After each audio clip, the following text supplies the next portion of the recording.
From chasing dream jobs to rethinking masculinity and having a look at suicide prevention, this week's news asks us to question what we value, how we connect, and who gets a seat at the table when change is on the line. Is your dream job still dreamy?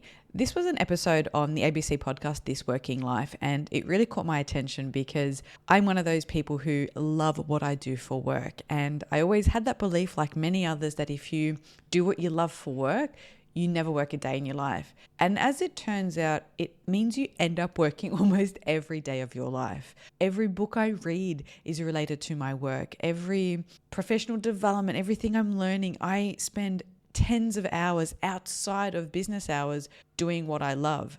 And this podcast hit a nerve for me because it really highlighted that if you love what you do and you can get into that zone, especially on weekends, it can leave you feeling burnt out. And so people who love their jobs are at a higher risk of burnout, which is interesting because I would have thought that having no purpose, no interest in your work would have led to sort of symptoms of depression and disengagement. And I think that still might be true.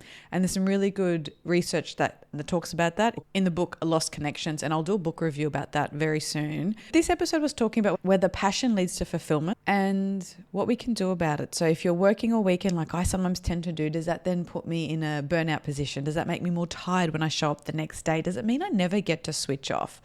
And then there's the entrepreneurial side that if you're anything like me, you think, oh, well, maybe I could turn what I love into a business and I can turn this. And so sometimes the thing you love most, if you start to monetize that, can be less fulfilling. So it was definitely one that had me thinking and reflecting about myself. And I was really glad that I've started taking up some art classes and some dance classes to try and combat work taking over my entire life. Do men need a male liberation? There was a really fantastic episode of Insight on SBS that talked about men's mental health, men's ideas of masculinity, and it looked at how men act towards each other, the expectations placed on modern man and how they vary from culture to culture or person to person, and how different men experience those and the pressures that they feel to either conform or how difficult it is to step away from that.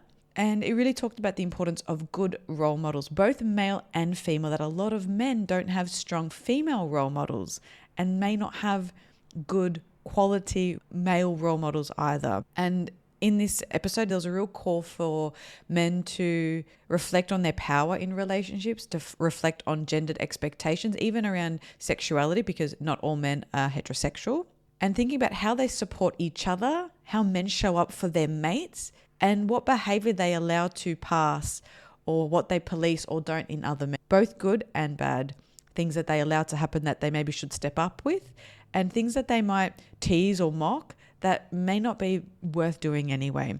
Really great episode. I'll pop a link to that in the notes. It's really worth a watch.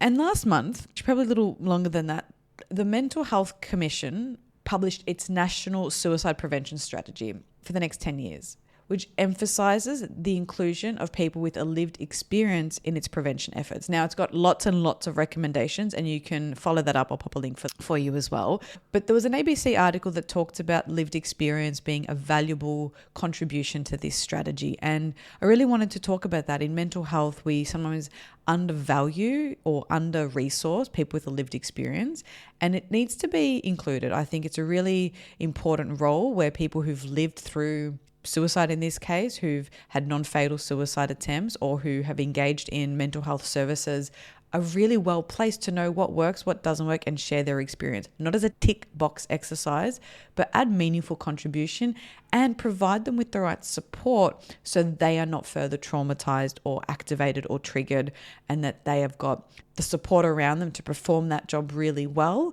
and be a valuable contribution. And on a lighter note, Wednesday Addams is back, and if you're loved season 1, season 2 is also great, but I absolutely love this. And what I love about this character is how her parents adore her for who she is, how her dad loves her quirky, unusual hobbies, interests, is so fond of her behind those interests, doesn't judge her for them. And I think that's really beautiful and something we need a little bit more of in our world. So if you haven't watched season 1, check it out. It's really great. A lot of nostalgia and some really good, fun, quirky, some really great scripting, some really great cast. I really enjoyed it.